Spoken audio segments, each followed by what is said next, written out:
Good morning, everybody, and welcome to today's webinar on 3 ways to improve trade show ROI. And it's got 2 excellent speakers, Matt Hill and Andy Paul. I'm a fan of both of their work. Today's webinar is brought to you by FatStacks. FatStacks is a mobile sales platform for the iPad. It works offline, integrates with CRM, and unlike doing something in-house or maybe outsourcing development, it can be ready in as little as 4 weeks. My name is Craig Elias, and I'm the moderator for today. And when I was given the opportunity to moderate this, I jumped at the opportunity, and I'll tell you why in a minute. So the reason that I jumped at this opportunity is for most people, managing trade shows is like herding cats. You've got to herd all the resources to get started. You've got to herd all the salespeople there. When you're at the show, you're trying to herd everybody into your booth, and then once the show is done, you're trying to herd all these prospects so you can follow up on the opportunity. Now, before we get started, we do have a quick poll we'd like to ask. So we're going to put up the poll. And the question is, which ways do you think your team needs improvement managing or making trade shows more effective? So if you can take a minute and just answer the question. So let's keep going. So what I would like to do is talk about the 3 ways we're going to talk about today about improving trade show ROI. There's some things you can do before the show that can make a big difference, things you can do during the show that can make a big difference, and also some of the things you can do after the show. And both Matt and Andy are going to share with us some of the things they think you can do in these 3 ways to improve your trade show ROI. So with that, I'm going to pass this off to Matt Hill, who is the president of the Hill Group, to do his part of the presentation. Matt, I'm going to pass it over to you. Thank you very much. Matt Hill, that's me. I'm in San Jose, California. Welcome, everybody. For the last 23 years, I've been training people to work in trade show booths. So I probably go to 20 to 25 trade shows a year, been to all the big trade show cities, work with a lot of big clients, small clients. And I'm going to talk about just exactly what Craig was talking about, how to improve your ROI from trade shows. The leads generated from trade show, well, a lot of them just go down the toilet, money down the toilet. Trade shows are expensive. They're expensive to do, and I think if you miss trade show leads, it's money down the toilet. They're both marketing and sales opportunities, and people need to realize that it's expensive to go to, but there's incredible opportunity. It's oftentimes the only place you can get face-to-face with potential customers and existing customers. So time is very important. Time is very short. It's not like field sales where you get an hour to make a sales call. When the booth is busy, I think you can get it done in 6 to 8 minutes or 10 minutes. And it's an incredible place to meet a lot of qualified prospects. Unlike field sales, you can make 3 or 4 calls a day. In a trade show booth, you can do 3 or 4, generate 3 or 4 good qualified leads in an hour or even a half an hour. It's truly amazing. I'm going to start off with a couple of facts. Look at this one. 80% of all leads are not even followed up on. I mean, one of the reasons I think this is true is that a lot of the leads have a bad reputation because they're not qualified. They're just junk. They're just bad scans. They're just business cards. There's no notes. You don't recognize the company. The person could be a big consultant with a lot of buying authority or influence. You don't know that. So you've got to be able to qualify the leads and make it so that the leads are followed up on. They're valued by the people who get the leads either through a distribution channel or your own salespeople. Another reason they're not followed up on is the back end isn't in place. In other words, the marketing department does a great job. People go there, generate leads, and look at this one. Freeman, big company. They run a lot of exhibits, tens of thousands of exhibits a year, and half of them have the leads in the exhibit when people return them. It's an amazing statistic. They don't even leave the exhibit. Oh, yeah, we're generating leads, and we stick them in the drawer, and they're shipped back to Freeman. Unbelievable. Trade show leads cost about $200 a piece. Those are pretty valuable. You want to make sure you don't do that. It's just incredible to me. And trade shows are expensive. Like I said, you have any idea what it costs to have somebody in a trade show booth? In a good-sized booth, it can cost $500 per hour per person to have somebody in the booth. That's a lot of money. A smaller booth might be a little bit less, but I mean, what are you getting for your money? Is this a good thing to do? I think it is. I think you can get a great ROI from your trade show leads. A lot of clients I work with get a 6-to-1, a 10-to-1, even a 20-to-1 ROI if you do this right. And you know why? Because leads equal sales. And my colleague Jim Obermeyer in his book says that these are hot leads. 10 to 15% of your qualified leads turn into a sale within 90 days. We call those hot leads. And the question I have for you is, which 10 to 15%? Which ones do you really need to focus on? When that visitor walks in, do you know they're going to be one of those 10 to 15%? You don't. So how do you figure out which ones they are? Well, sometimes they're the people who give you more than 2 minutes. And you can tell by the level of interest and what they're talking about. They give you more than 2 minutes, they're interested. What's another one? How about they're ready to buy? A lot of clients, a lot of customers go to trade shows to make the final decision. They've narrowed their selection of vendors down or solutions down to 2 or 3. The right people are there. They're going to visit you one more time. They're going to huddle for a minute. They're going to decide what to do when they get back. They're going to start buying your stuff. You want to be that person. You want to be that company they buy from. And how about they're willing to arrange a follow-up meeting at the show? And that can mean 2 things. That means they want to meet you at the show outside the booth to finalize it, to get the final information. Or it could mean they're ready to make an appointment. You both pull out your PDAs, you both pull out your smartphones, tablets, whatever, probably get your calendars going, and you get an appointment in the booth. And that's what we want to see happen. So there are really only 4 objectives at a show. The first one, hey, if it's an order writing show, take the order. Now, most shows I work at aren't order writing shows, but if it is, take the order. For most shows, it's get a meeting. Let's get the appointment set up. Let's get the meeting at the show set up. It really qualifies these people. And schedule a call or ask them to respond to an email. That's the next best thing, to schedule a call. Get your calendars out. I'm going to call you next week. What's a good time? Get a commitment down. It means something different to them when they make a commitment. That shows true interest, and that's what you want. And, of course, if they're not real close to making a decision, certainly adding them to the mailing list, generating a qualified lead so it can be followed up on and go through that process with your sales or marketing department, that's an excellent way to go.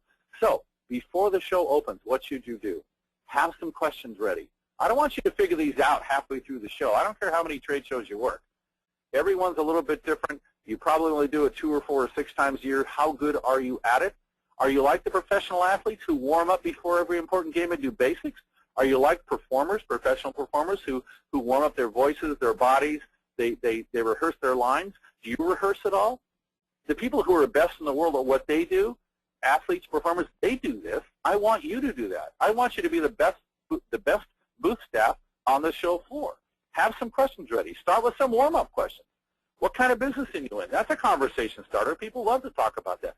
Don't assume by looking at the badge and the business they're in that what it says in their badge that that's the business they're in. Could be a huge company. You don't know what they do. Let them tell you. And what they do with their company. A manager tag, if it says manager on their badge, can mean many different things depending on the size of the company. What problem or issue are you trying to solve? In fact, you can suggest it. If you know the vertical market this person is in and you know your business well enough, you can say, most people are concerned about this and this. Is that something you're concerned about? Really shows your expertise by these kind of questions. And the reason that we want to ask those and start off because all leads are not created. A simple badge scan compared to a real qualified lead should be treated differently. Now, there are always exceptions to everything I say. A simple badge scan, it could be from a huge company. They didn't have any time to scan my badge. They should be looked at. They should be gone through. But the ones you really want to focus on are the qualified leads. So let's talk about the next step, which is qualifying questions. These get to the real heart of the matter. Questions like what products you're interested in. Sounds easy, but a lot of times you're going to walk in the booth, that staff person just wants to talk about what they think is cool. And the visitor may not think it's cool. They may think you're wasting their time. And you may know that everybody wants to see this really popular product. Don't assume that. Ask them. They're vested in it in a different way if you ask them. How about when are you going to make a decision? Now, this isn't an interrogation. You don't just rattle off these questions. In fact, a lot of times they come up naturally in the conversation. But make sure they do come up. So what's your decision-making process? If you're interested in this, when can you do this? That's a great question to ask. And how about, gee, it sounds like we have a lot to talk about. When would you like to meet to discuss this further? It's a natural thing. You catch them when they're caught up in it, when they want to meet, and they'll meet with you. And that's a great thing to ask.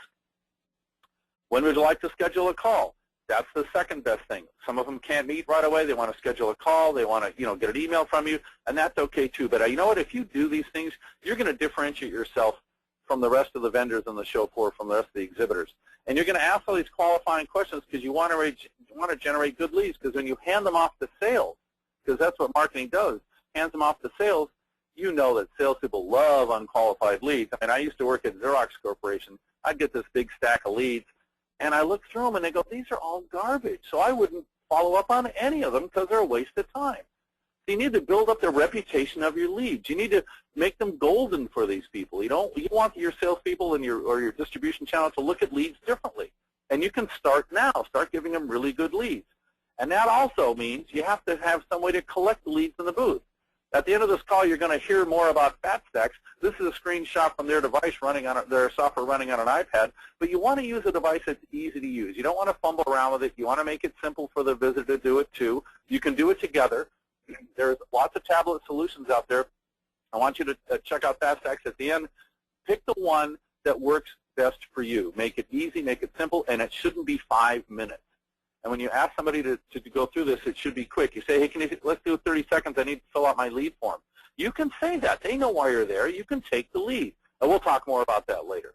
Now, let's talk about some of the do's and don'ts that let you do all this stuff. Because this, I tell you what, this is the reason I get hired a lot, are the following slides. It's unbelievable what people do in the booth. Like, they eat in the booth. They drink in the booth. My point is, if you've got a conference or you've got 4,000 people at the conference and you want to have a cup of coffee, you got to order 4,000 cups of coffee, because it's rude if you're drinking something or eating something, you can't offer what you're having to every visitor who walks in. So, for $500 an hour, don't eat or drink in the booth. Don't make calls. I know you have to run your business when you're on the road. Leave the booth. Tell somebody, leave when it's slow. Come back quickly. Honor your booth schedule. Don't go out there forever. Very simple stuff. And how about when somebody walks in and the staff is standing in one of those closed circles? What does that communicate? It says, hey, it's a closed circle. I haven't seen these people for a while. We're going to talk about, we're going to have dinner. We're going to talk about the last hockey game, the football game. Meanwhile, the person there with buckets full of money ready to buy is very frustrated. And you know the most alarming statistic that comes out of the trade show industry? You ready for this? This is from the CEIR, the Center for Exhibit Industry Research. If you don't greet them within 15 seconds, they leave. If they have a technical question, they'll wait 2 minutes. But 15 seconds, that's it. Treat the booth like your own home. Someone knocks on your door, rings the bell, you're there quickly. Same thing in a trade show booth. When that person slows down or even stops in the aisle, you can greet them in the aisle. When they enter the booth, certainly, they're sort of in your home. Greet them quickly. Find out what they want to see. Ask them some questions. It's a really simple thing to do and very powerful. You want to give visitors a different experience?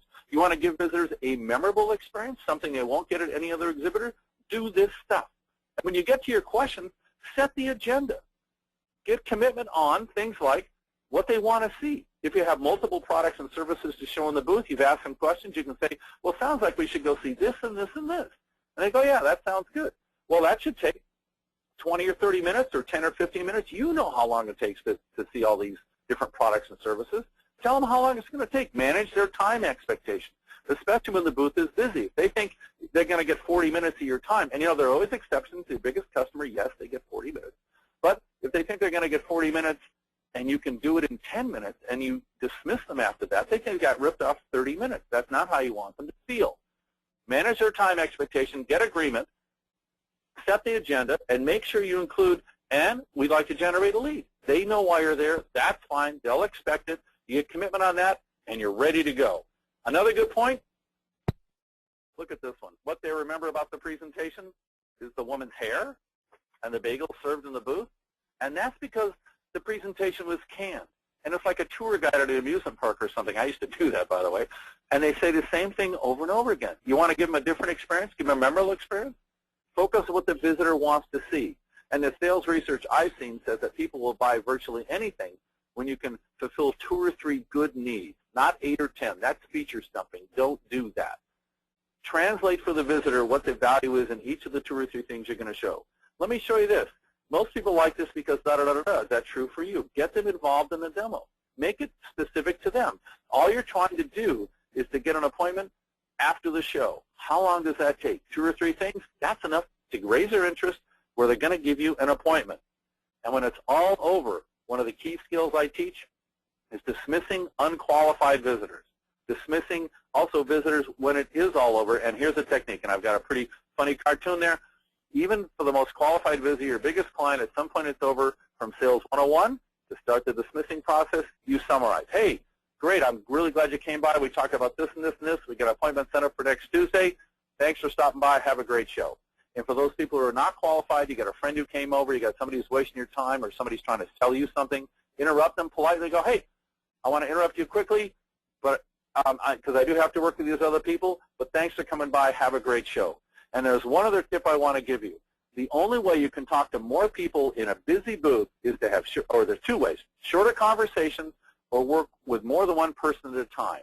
And that means when you're doing a demo, you're talking to somebody and it's very busy and other people are just sort of listening in, invite them into the conversation. Be polite. Ask the person you're talking to, hey, do you mind if they join our conversation, and invite them in. Work with more than one person at once. That is a key trade show skill. I can't tell you how effective that is, because if I walk in, I'm the biggest prospect of the whole show. The booth is busy. I wait around 15 seconds. No one greets me or acknowledges that I'm there. I leave. So you don't have 100% focus on every conversation. You have 90% focus on the conversation. 10% of your focus is still making sure when people walk in, you can interrupt your conversation politely, excuse me just a second, and you say, hey, I'll be with you in just 2 minutes. Is that okay? So that's it. I tell you what, this is stuff to do before and during. And right now I'm going to turn it over to Andy Paul. I'm finished. Andy, take it away. Thank you, Matt. Thank you. So, my name is Andy Paul, creator of Zero Time Selling, author of the book by the same name. And the goal, excuse me, I was at a trade show a couple weeks ago, and I came off the elevator to go to the exhibit area, and somebody was standing there in front of the booth just scanning the badges as people walked by, and a good 300 feet away from their booth. And I circled back to their booth later and talked to their CEO, and he was talking about, geez, we just have so many leads out of the show, we just don't know what to do with them. And I was thinking, man, you don't have leads, you just have names, and the goal of the trade show obviously is not to collect names, it's to get qualified prospects. So Matt talked about preps, some great action items to take during the show where you're talking to prospects. We're going to talk more about that and talk about follow-up as well. So to maximize your trade show ROI with qualified prospects, that's really what you want to be able to do. Is you don't want to just add names to a list. What you want is you want to have actionable names for your sales team. That's your primary job. You want to, as Matt said, you don't want to waste the time on an account rep back in the office with unqualified leads. So you have to be a little bit protective, and I like to use this image of a bouncer at the Velvet Line, protecting entrance to your pipeline club. You know, your job is to qualify and disqualify the prospects, qualify the ones that belong in the pipeline, disqualify the ones, as Matt said, slightly, that don't belong in your pipeline at the trade show floor. Because the problem with the trade show floor is it's such a tough selling environment. It's really, I call sort of an ADHD selling environment. The prospect's distracted by all the sights and sounds and people around and seeing people they know. As Matt said, you have 15 seconds to walk up and engage them, and then I believe within that you really have 2 to 3 minutes to really engage their interest. And beyond that, you're going to lose them. They're going to move on to the next thing on their appointment schedule. So in a world where you have this distraction going on with the customers on the trade show floor, all this sights and sounds and noise, and then in a tough economy where it's really hard to establish product differentiation and maintain it, how you sell is really as important as what you sell. So how you sell on a trade show floor, how you engage that customer, how you really take a step through their buying process is really what you're going to do to sell, is differentiate yourself, start building credibility, start developing some trust with the customer, and it can happen on that first call with them. And the power is that power of the first perception.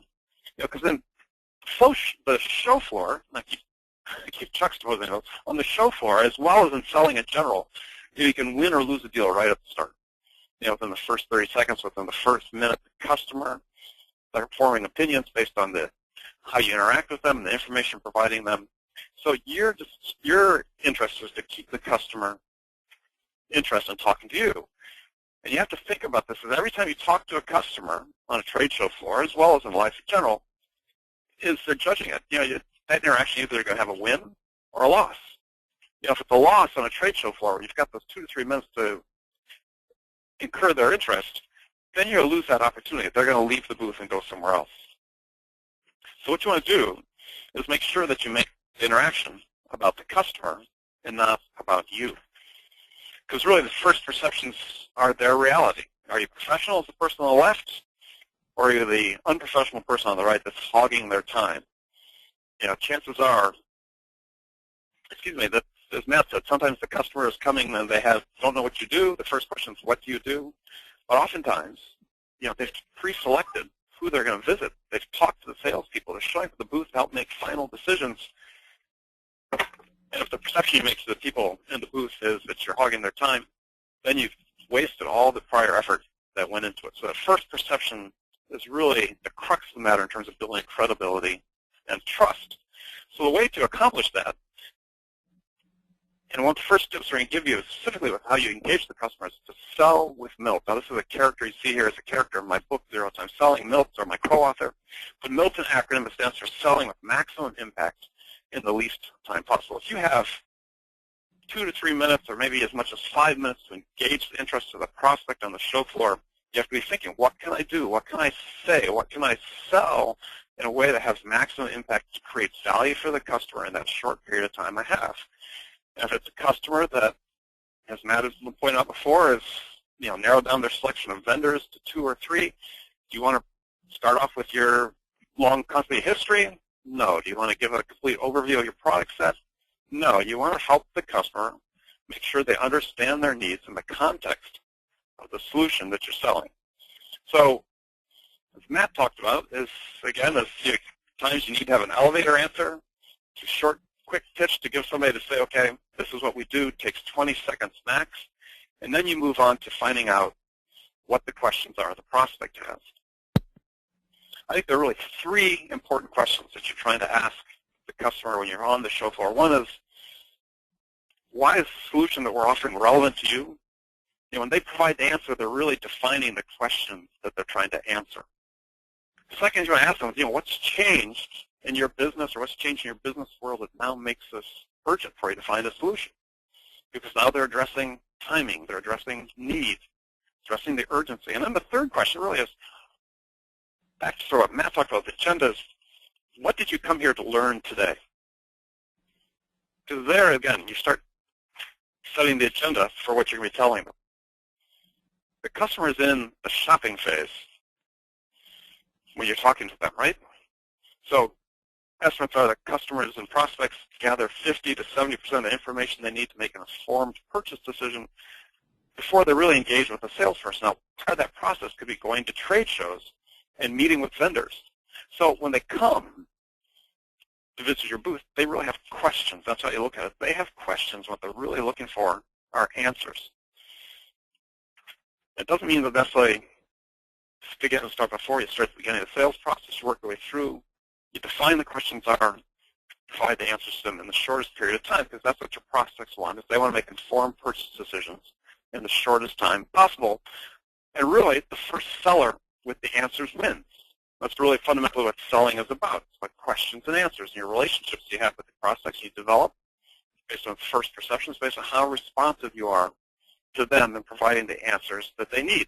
And if you're able to be completely responsive and provide the information they need to help them move in their buying process or even come to a final decision, then you've really eliminated a lot of their incentive they have to go talk to the competition. Now, one of the really important things to do at the trade show is make sure that you use people with deepest product knowledge and put them at the front line at the trade show. Because again, you've got such a short period of time to interact with the customers, you can't afford to not have the answers. You can't afford to spend a lot of time dragging them through the booth, trying to find somebody that might know the answer. They could be looking at their watch. They may be, like a lot of people at trade shows, they're scheduled to have a new appointment every 15 minutes at a different booth. You have to make sure that the people that are talking to the customers are trained in the product, trained in the industry, can provide the answers the prospects need. I call that, in my book, selling with the sharpest end of the stick. That means putting the people, I said, with the best product expertise closest to the customer. And think about a situation where a salesperson in the field has been dealing with a prospect. The prospect says they're going to a trade show. They're going to stop at the booth because they've got a few questions they want to answer. And they get there, and there's no one that can help them get the information they need in a short period of time. what happens then is they leave. And that really takes a lot of the momentum out of the deal that the sales guy in the field has been working on. So I want to make sure that you're satisfying the customers and the prospects' needs for information and eliminating what I call get-backs. What get-backs are is when the prospects actually ask you a question, you say, well, that's a great question, but I'm afraid I don't know the answer. I'll have to get back to you with that response. And here you have this busy, hectic sales environment. Again, the prospect's probably looking at his watch because he's late to go on to the next booth. So while you're running around looking for answers, you're really opening the door for the competition to get in there and scoop you. So if you've been successful with the prospects, you've defined their questions, you've been giving them the answers, the last thing you want to do in a short period of time you have with them is to create some context for the answers that you provided. You know, one of the problems we have is we also have this information overload syndrome going on. Certainly as personal consumers of information on the internet we do. Pundits like to say we have too much content, not enough context. Well, your prospects have the same thing, especially if they've been at this trade show, and if you're not the first company's booth they stop by, they may have 25 business cards in their pocket. They've seen 25 companies over 2 days. They finally get to you. How do they make sense of all the information they've been provided and the information that you're providing them? And a professor at Duke University talks about this in a paper, Tony O'Driscoll, talking about how there's too much content delivered in the business world that doesn't have any context. So a way to provide context and to make all of what you told them make sense is you tell them your story. You know, all of the booth staff should be prepared, I believe, with 3 stories that they can tell in about 20 seconds to address the fundamental issues of why a customer, one of your customers, approached you, why they bought your product, and how they're using the product, the benefits they're getting from it today. And by doing so, is you start bringing the prospect into the picture. So if you have a story that says, was a problem, we have customer A that we deal with. This is the problem they were trying to solve. This is why they decided to talk to us. This is why they chose us. You know, what was the value proposition that was attractive to them to why they chose us? And these are the benefits and the value they're receiving from the use of the product today. Then what you're doing is you're enabling the customer then to take your product on a mental test drive. So there's sort of 3 really simple steps in terms of talking with the prospect, eliciting what the questions are through the 3 questions to talk about. Why is it relevant? Why is it urgent? What are you trying to learn today? Make sure you have the people on the front line that can provide the answers to the customer. Make sure people are prepared with these 3 simple stories they can tell in 20, 30 seconds that help paint the picture for the prospect and put the prospect in the picture so they can take a mental test drive of your product. And then we start getting to what happens after the show. Matt talked about make sure you have the ability to capture the lead information and distribute it in the shortest period of time possible. What you're really trying to do is bridge the gap between the show and the office. Make sure that you maintain momentum with the prospect, a qualified prospect, between these 2 events. So the first follow-up should really happen immediately. As Matt said, it could be a meeting at the show. If it's not a meeting at the show, then you need to be able to get some information into the hands of the customer that helps provide some value for them. And one of the best things to do is give them information that's sort of third-party information that validates what you just told them. They're going to be on information overload after talking to all these, perhaps dozens of different potential sellers of products. Provide them an analyst report or a white paper or something via email that they can look at almost immediately after the show. Provide some context for them. Start thinking about your product and how it's positioned vis-a-vis other products and the advantages that you offer. And there are all sorts of sources of information for what I call contextual information online. It could be SlideShare, it could be Google, it could be any of these sources on the page. You need to have a library available for you as a salesperson so you can make sure you get this in the hands of the prospect so it helps set you apart and create value for the prospects. Follow-up has to begin immediately after the show so you get a head start on your competition. So all of this qualified sales leads should be entered in your CRM system if they haven't been already. By the end of the first day after the trade show, you have to follow up on 100% of all qualified show leads. Now, Matt said there's 80% that aren't followed up. You know, there's sort of this inherent skepticism salespeople have about show leads. We've all dealt with it before. You have to look at a lead, especially a qualified lead from the show, as a lottery ticket. I like to talk about leads as like a sales leads like a lottery ticket. You know, the scratch-off lottery ticket, there are $24 billion worth of scratch-off lottery tickets sold in the U.S. every year. And I guarantee you that 80% of them are out lying around unscratched in a drawer or in somebody's glove compartment. Each one represents a real opportunity, so people have to follow up on these qualified leads. If you do a little simple math about it, if estimates are that in general in the sales world, out of all types of leads, all sources of leads, approximately 1% of sales leads are converted into orders. So let's take a round number, like 50%. Let's say 50% of your sales leads from trade shows, qualified leads from trade shows, are not followed up. Well, if you keep your conversion rate at 1% and you double your follow-up to 100%, then you're going to see an increase in sales out of the leads that come through trade shows, which will really help justify the expense and maximize your ROI on that. So if you don't follow up immediately after the show, you run the syndrome I like to say that later lives on the same street as never. You know, follow-up deferred is follow-up that never happens. You get the qualified leads in hands to your salespeople. Management has to take the responsibility to ensure that they get followed up. The action items are assigned within the CRM system, and management ensures those action items are followed up on within a short period of time. Because one of the ways we talk about how you sell is you're differentiating yourself from everybody else by being responsive. And responsiveness is a combination of information, content, and speed. It's not just about being fast, it's about providing the answers to the question. So when you're on the show floor with the customer, you defined what their questions were. You defined information you still had to provide after the show as you're entering their lead into your lead capture system. Salesperson has an action item, very specific action item to accomplish. The faster you can do it with the information and provide the customer, the better, because your prospects won't move to the next step of their buying process until they have all the information they need in their current step, right? If you have 5 steps in your buying process, or a customer, your prospect does, they're not going to move from step 1 to step 2 until all their information requirements for step 1 are completed. Well, coming back from the trade show, chances are they're at step 3 or at step 4, so you're just looking for that last bit of information to help take them over the edge. And a study shown by a company, DemandGen and Genius.com, one of the findings of a study called Inside the Mind of the Business-to-Business Buyer was that 80% of customers, business-to-business customers, said that timeliness of response was a key factor in their vendor selection. So you've had a big impact on the show floor. You follow up immediately with the prospect, give them the information that they're looking for. You're really going to build trust, create credibility, differentiate yourself from your competition, because you're not selling with maximum impact in least time. Your competition is literally right around the corner. And we said before, the first seller with the answers wins. Rusty? Guys, thanks a lot for attending the webinar today. This is Rusty Bishop. I am from FatStacks, and we are the sponsor.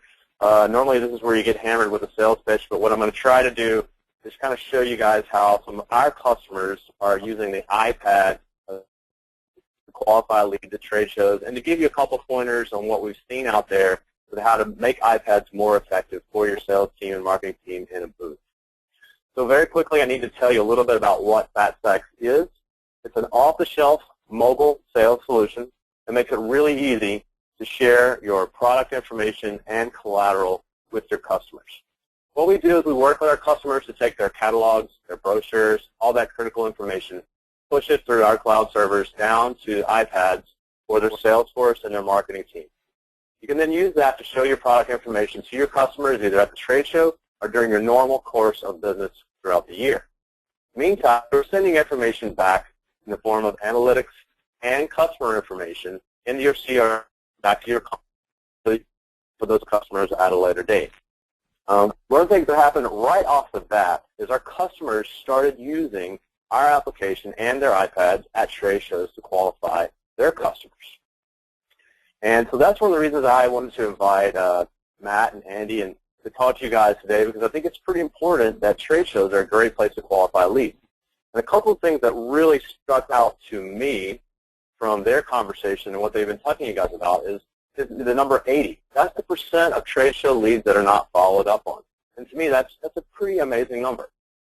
Also, Matt talked about $500 as being a per-hour cost of a booth personnel. So it's expensive to run these booths, so qualifying people is really important.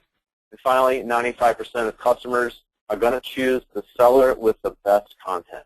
And that's, these days with the internet and modern communications, people know a lot about products before they come up to your booth. So having those fine details, engage them, and speak to them when you're in the booth is a great thing you could use something like an iPad to do. So let's talk a little bit about iPads and trade shows. We've, like I said, spent a lot of time on the trade show floor with our customers, both at giant trade shows, 50,000 people, and at small tabletop shows. And what we've seen is that people can use an iPad to get an extra 2 minutes for the customer, and sometimes that extra 2 minutes is all you need to take them down that process and get that meeting at a later date. We also see that it's a great way to show people and find those deep details on your product that are going to help drive them to the next point in the sales process. And finally, iPads can give you the ability to instantly follow up. And by that, I mean actually send that person a brochure or an email with product or service information to them right there at the trade show. And I've actually seen customers get that email at the trade show right there on their iPhone or their smartphone and start having another conversation and even come back to the booth and say, hey, I got the email to ask you a question about X, Y, Z. So instantly following up prevents that whole thing of not following up at the end of the meeting.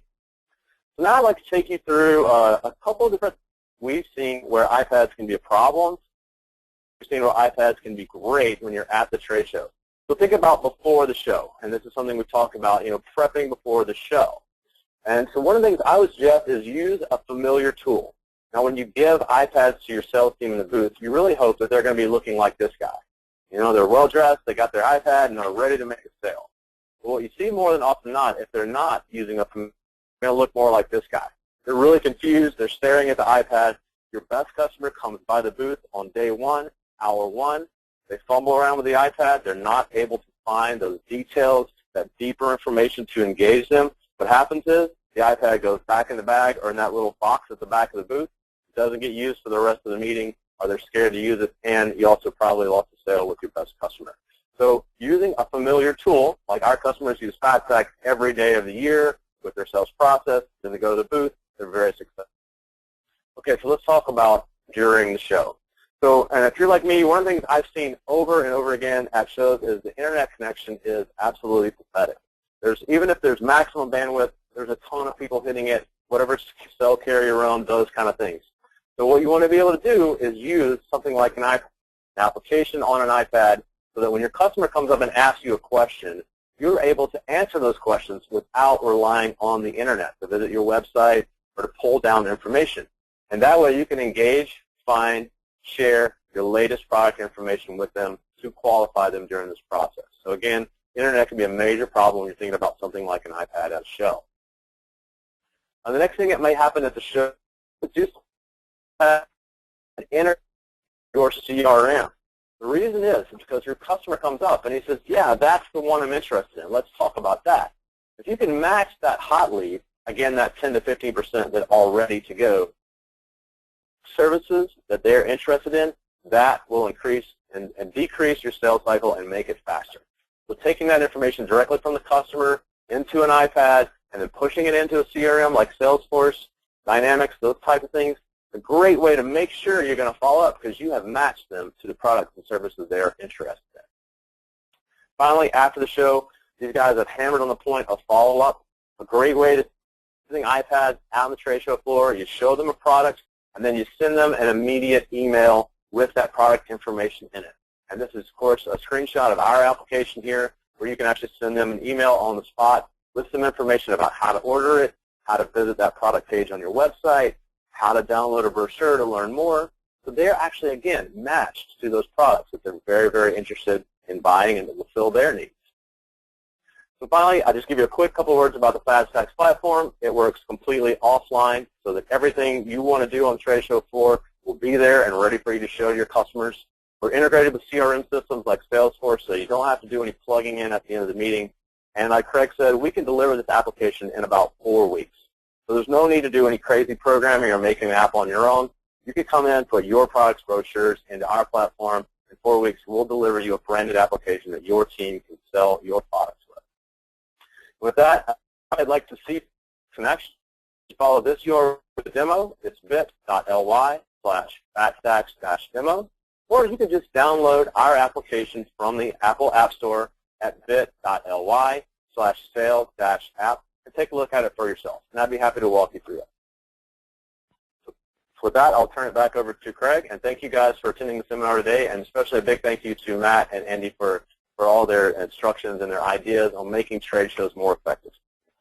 Perfect. Thank you, Rusty. And thanks, Matt. I mean, I only wish before I started selling many years ago I'd learned all this stuff back then, because I think I would have gotten way better leads from a trade show. So some of the things that I took away from a summary perspective is before the show, you want to find a way to prepare sooner.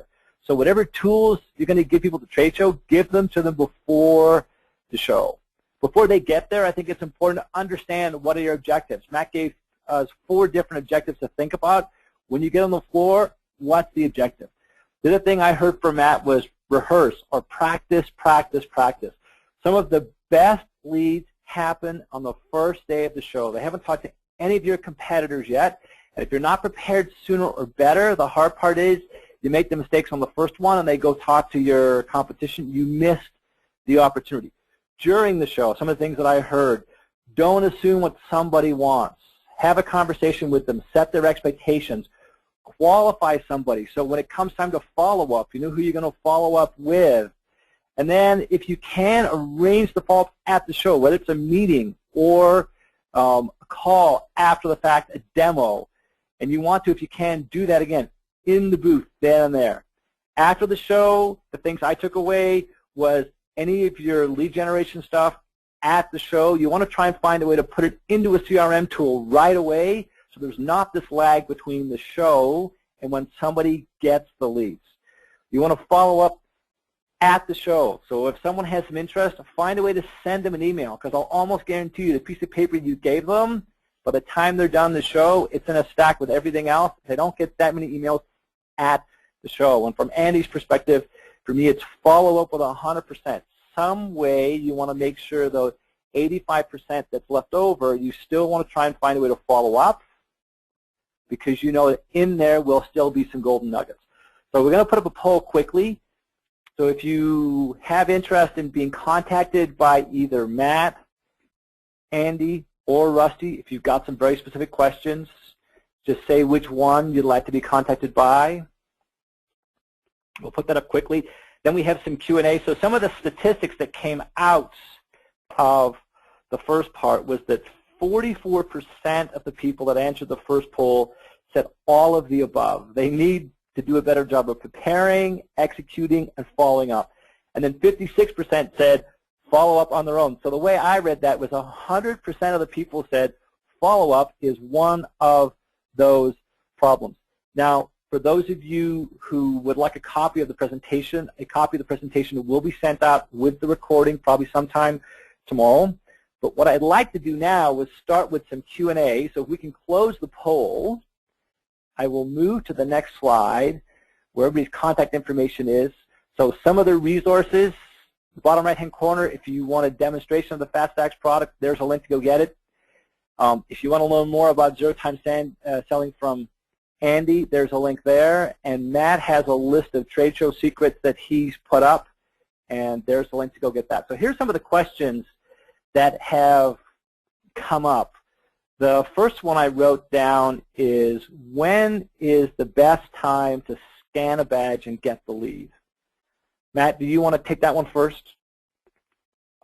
Yeah, I can take that one first. I think it's when you're in the conversation or at the end. I think visitors will not necessarily put up with scan a badge right when you walk in the booth, and then depending on what kind of device you're using, you may have to track it down to complete a qualified lead, or they can say, gee, I've already been scanned. And I think it also communicates the depth of your sales ability and the kind of service you provide if you wait till you have the information you need or you do it with the visitors. So I would do it later in or the end of your conversation. So you have the information, it's very complete lead, it's done all at the same time. That's my first choice. Andy, do you have anything to add to that? No, I think you sort of earn the right to scan the badge, sort of. So, you give them some content for a lot of prospects. They want to learn something before they're going to consent to have their badge scanned. Good. So I have some more questions, but for those of you who are on the call and want to ask a question, just use the panel on the right and submit your question. Next question I made note of was, some of the salespeople working in my booth show up later or wander off during the show, even after I ask them not to do this. Any suggestions? Andy, do you want to tackle this one first? Well, yeah, I mean, I think that it's really sort of a management issue, right? I mean, you have to, somebody, Matt, I'm sure will have years of experience with, specific protocol that you use, but it's really a management issue. Management has to have a firm schedule, not just have people show up and be available at the booth. So I think people need to be assigned specific locations because they have to be rehearsed. And if they're in a specific product area, they have to be rehearsed on that product area. So they know what their responsibilities are within a specific time frame. The more specific, the better. I mean, if it's just, hey, show up and everybody take and sort of catch pen, then I think you do find that sort of, hey, I want to go see another booth, and people wander off, and you're suddenly left with no one but yourself there. Matt, what's your my 2 cents on this one is that the exhibit staff typically doesn't work for the people putting the show on. So at their mercy, as Andy said, of the management. So sales management, whoever these people work for, product management, they need to know that they need to honor their booth schedule. And the number that's been talked about a lot during this webinar, the $200 an hour, $500 an hour, I like that number presented at a meeting, whether you have a meeting, a formal meeting in a hotel room with a big, big staff, or just in the booth before the show opens. Say, gee, at $500 an hour, if you wander off, you've got to write me a check, for $200. When they understand how much it costs to do these things, they're less apt to go, oh, I had no idea. Yeah, I can see why my time is valuable in the booth. And but as Andy said, it's a management thing, and that's why it's important for the event people to get the management of the staff involved in the planning process, what's on the lead form, all that stuff, so they own it. It's not just a marketing function. It's a sales and marketing, a corporate-wide trade show. It's the face of the entire corporation. It's the first impression. Like I said, the only time you might meet with somebody face-to-face. There's a lot of opportunity there, a lot of responsibility, and if they can communicate that and actually hold people accountable and actually get them in trouble if they wander off, I mean, it's like the parent. You do it once, and people go, oh, yeah, I don't want to do that. That's what I would say. Well, it's funny because the other question that I got asked here is, I'm in marketing, and at the show, salespeople don't listen to me. So when we were doing some dry runs, Matt, I know you had something very specific. You wanted to make sure that sales managers told their team when they got to a show like this. Yeah, I'll tell you what, the best thing is for you get the highest ranking executive to say this, whether it's the people that are working for, sometimes CEOs show up, but you say, for the next 3 days, you're working for Betty or whoever's running the show. That's who you're working for. If they can say that, that's terrific, because Betty can then, she's the one responsible. She's the one putting on the show. And I see that happen a little bit, not as much as I like to see it. But you're working for the event team. They know what's going on. They know how to manage the event. They know how many people they need. They know all that stuff. So if they can say, yeah, you're working for the marketing department for the next 3 days, that's perfect, I think. Here's a question I got asked more than once, a derivative of it. So once my exhibit staff gets into a conversation, they're totally fine. But how do I get them to feel comfortable just walking up and engaging someone in a conversation? Andy, you want to try that? Andy? Yeah. Well, I mean, it's sort of analogous to having to make a cold call, right? One thing everybody hates is, I did do that. Well, I think that's really what you prepped with the entry questions that Matt talked about, that I talked about, is, it's a question that gets people over that awkward sort of entry moment of starting a conversation. Why are they here? What is it that we do that's relevant to what they're doing? Why is it urgent? Those types of questions can get people immediately talking, and as soon as they start talking, then that awkwardness goes away. But I don't think there's any, unless Matt has one, I don't think there's any sort of magic bullet for taking those first 3 steps toward that person that's waiting by themselves in your booth. That's just, you got to do that. But once you get sort of accustomed to start throwing out the questions early on that get them engaged, then it becomes much easier. It almost becomes something you really want to do at that point. Matt, what's something you might suggest? Yeah, I agree with Andy. Once they do it a couple of times, they're real comfortable. The challenge is to get them to do it. And again, the 20,000-foot view is treat it like your own home. You greet people in your home. But they may not feel that way. So what I recommend, a simple role play, and just a simple one before the show opens. Gather the staff together, a more formal meeting room. You know, if you have a big pre-show meeting, that's great. And do a little role play, and and role play it yourself. And you know, walk up to somebody and go, "Hi, welcome to Zero Time Selling. What brought you to the booth today?" And just show them how easy it is to do. Get people to do it. Have them do it with their own colleagues, so they're more comfortable, and they'll get through that anxiety or their fear of rejection or something like Andy said, maybe like a cold call. But it's more face-to-face. Once they do it once and they see it works, as Andy said, they'll keep doing it. And I think a little role play would probably help. I know that when in the early days of my career, I worked for smaller organizations, and one of my favorite questions when people would come to the booth, I would go, "Have you heard of us?" And that got the conversation going. So they've heard of us, great. I know where to start. If they haven't, then I can start with some of my other questions.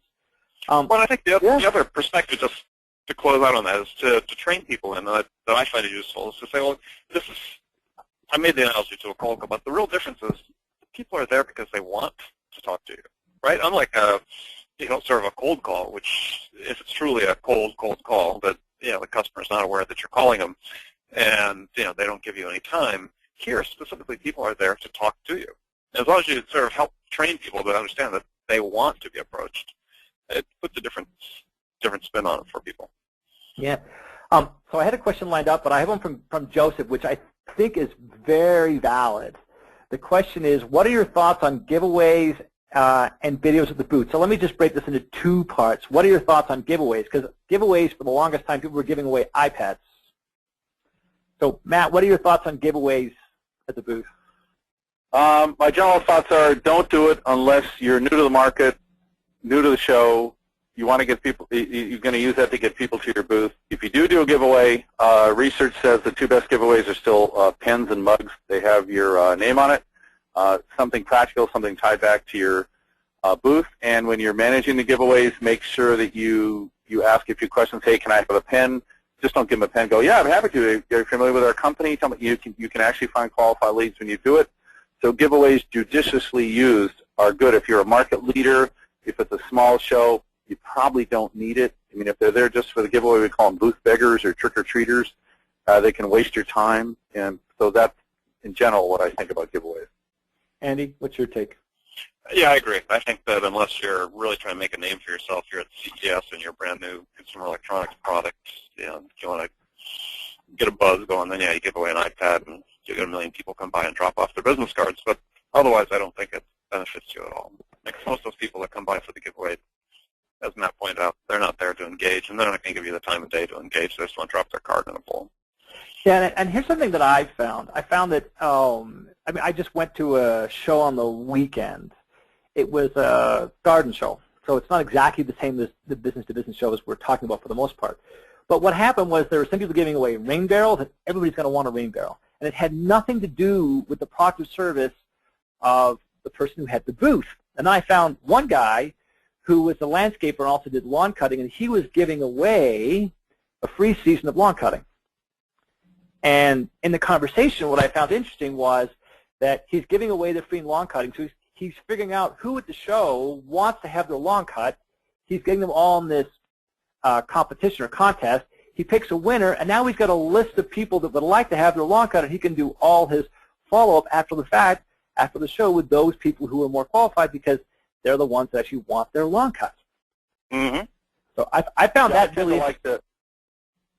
I'm sorry, I tend to like the contest, the raffles a little bit better, actually, than a giveaway. Use your giveaway, pool the money. Like we went to the exhibitor show, and in the event business, 70% of the players are women, so we gave away a $500 spa treatment, and it worked.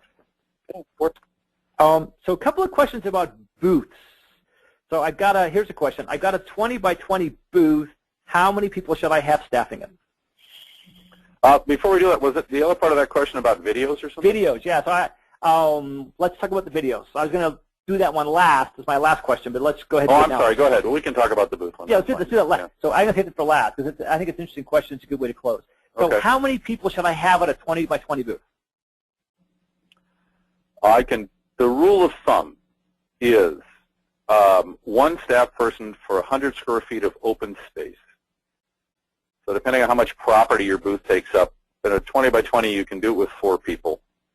It also has to do, of course, with the congestion of the show. At CES, as Andy said, Consumer Electronics Show, busiest show in the country every year. You might want some extra people.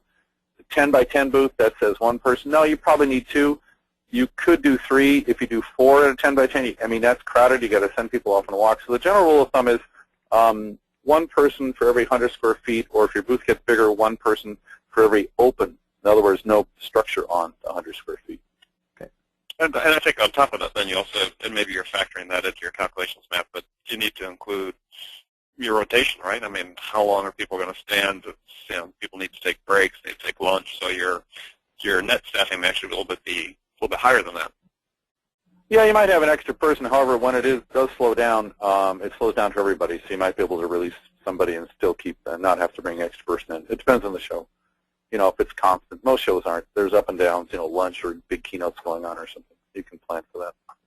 So my second last question is actually for Rusty. Rusty, the question was asked, in the catalog or in the app, is there a maximum to the number of different items I can have in it?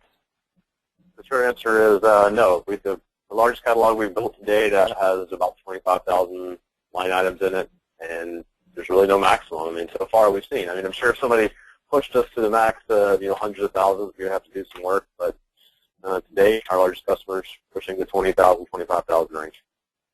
Cool. So here's my last question, and it's in regards to the use of video in a booth, and I think it's applicable to both video on an iPad as well as everything else. Andy, any perspective on use of video in a booth? In terms of video demonstrations, video... It just says, so the question was, what are your thoughts on giveaways, which we talked about. The other part of that question was, what's your thoughts on videos in the booth? If you had a booth, would you put a video up, and if you would, how? Yeah, I mean, I think it's sort of a force multiplier in some respects, in that it's a compelling short video that people can watch that provides some insight into the product, specifically if it's more of a use case-oriented video with customers, then, yeah, people can stop by and spend a few minutes and get engaged with it, and especially if your booth is crowded. I mean, I think it's, at least my experience has been with it, that it's sort of a good way for people to be sort of held until you can pay attention to them and give them your full attention. I don't know, Matt, what do you think? Okay, in a short time frame, I've seen big LCD panels put up on blank walls just to fill it. Those don't work. I've seen people are there to talk to people. If you've got, as Andy said, a short demo, that's fine. I don't think people watch those as much. The ones I see them watch, especially at the medical or the healthcare shows, pharmaceutical shows, where they're actually giving information. And I've seen it really work well when live videos, live interviews are done in the booth, and they're fun, and they talk to people, and they pop it up in the big booth screen almost immediately, and people get to see themselves on the screen. I like that. As far as product demos and looping videos, they're there to talk to people. I don't think people watch them. That's my opinion. Those are expensive to rent, and I would say you're better off bringing another person instead of spending $1,000 on a rental and all that. That's my opinion. Excellent. Matt, Andy, Rusty, thank you very much. I think there's some great information shared. The recording and the handout will go probably out tomorrow morning. If anybody has questions, here's the contact information for everybody. I'll leave this up for a couple more minutes. I thank everybody for being part of the call. Have a great week, and good luck at your next trade show.